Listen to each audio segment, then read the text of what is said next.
All right, hello once again. This is Jeff Scott from Jeff Teaches Programming. In the last video, as you can see right there, I finished up version 2 of this person program. So now I'm going to take it to the next level. And what I mean is we're going to rewrite the BMI program as an object-oriented program. First, we're going to do the GUI version. First we're going to do the console version, then the GUI version. But before we do, I want to go back just over again just a couple of definitions to make sure we're all on the same page or wavelength, so to speak, because it's going to allow me to introduce a couple new terms too. All right, we know what a class is. It's a blueprint, also known as a template for which we create objects. All right, an object is an instance of a class. In fact, the idea of creating an object from a class is known as instantiation or instancing an object from a class. All right, we've talked about the 4 pillars of object-oriented programming. All right, we talked about abstraction, which meant hiding the implementation and showing only the essential features. So hiding the implementation and showing only the interface.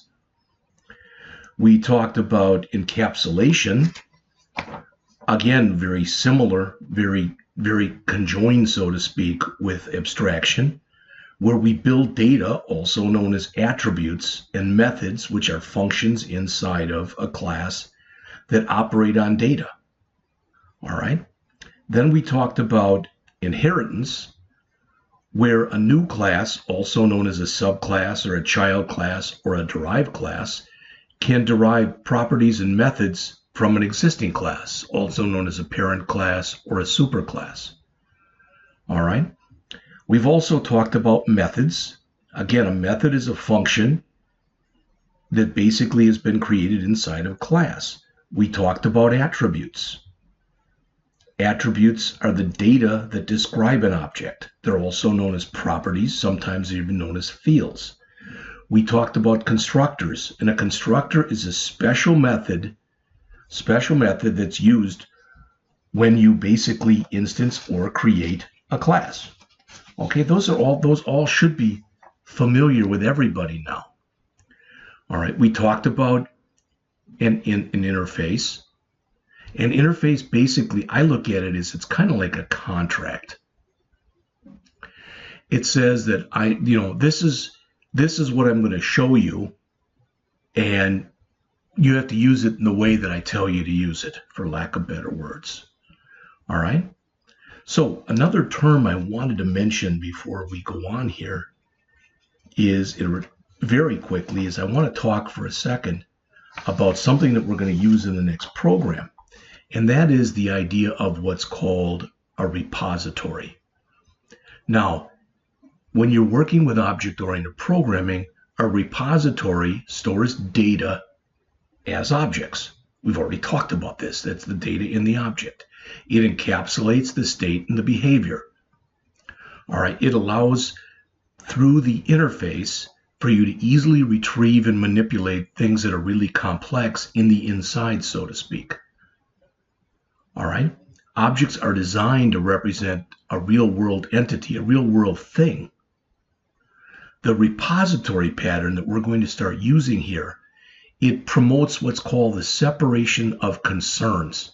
It breaks things up in a logical manner, which enhances the maintainability of code. Repository patterns also support polymorphism because they allow different object types to be treated in a similar way. Finally, when you're working with a repository, transactions or things that happen can be managed effectively. All right, you want to do that because you want it to ensure the integrity of your data. So a repository, basically, what we're going to see in just a couple minutes, it's a class that manages storing, retrieving, really the entire life cycle of objects. A repository acts like a collection. It knows how to store and retrieve objects in the proper way. What this is going to allow us to do by using these objects, I believe at least, is we're not going to be using lists anymore, at least for a while.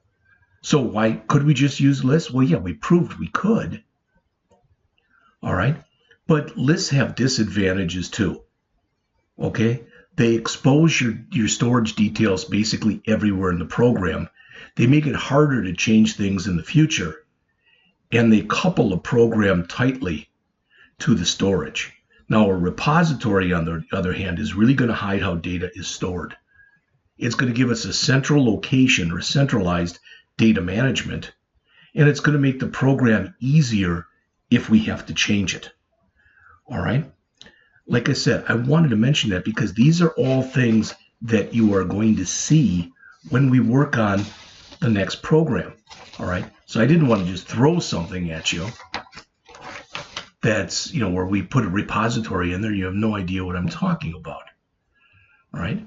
Now, what you're going to see, and what you've seen already, and what you'll see even more so in the future, is programs are going to depend on interfaces. If you know how to use the interface, you don't need to know the inner workings of the program. And what that means is the implementation can change. Going back to that simple example that I had shown you earlier about the where I put the calculator up and I showed you the interface and I typed in like 347 and hit the square root key. If somehow somebody comes up with a better way to do square roots than the way that they're currently done, all right, as long as the interface doesn't change, the implementation can change. All right. So interfaces are used to define the behavior that's required. The implementation is what's behind the scenes. All right.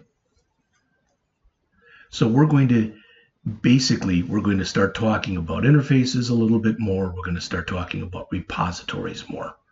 All right. I just wanted to mention that. I realize this is a very short lecture, but before we go into the next example that we're going to go into, and really I can do that too, as long as we're only probably about 10 minutes in here.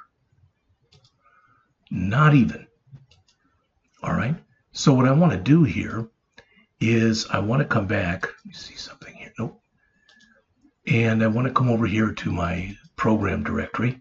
And the last iteration that we had, I believe, was 7th. So 7th iteration via my console right here. So I'm going to take this, as I've done many times before, copy it, paste it, and this will become the 8th iteration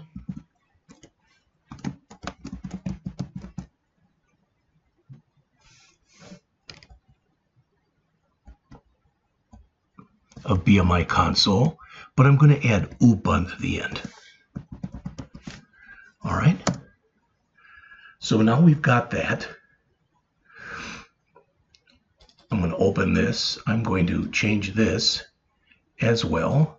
So this will be, again, 8th.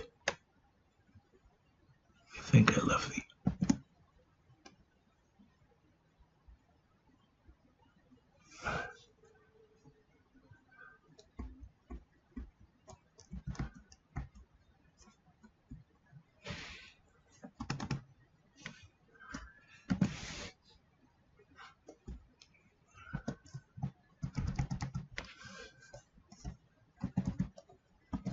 Should have just copied over the name from the other one, but that's fine.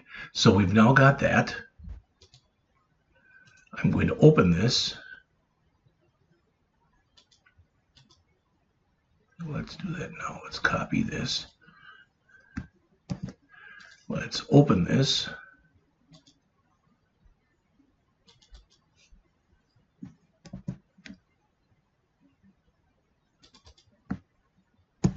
We will save this.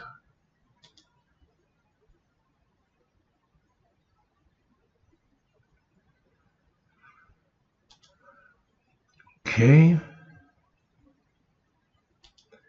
And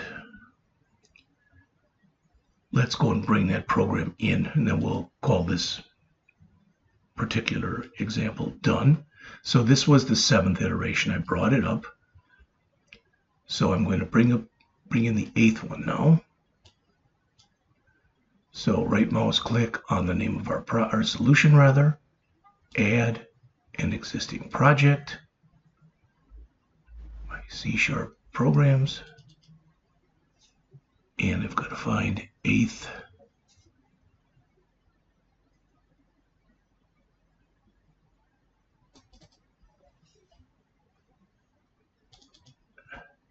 And there it is. All right, so I brought that up now. And I'll be back to write this in just a couple minutes.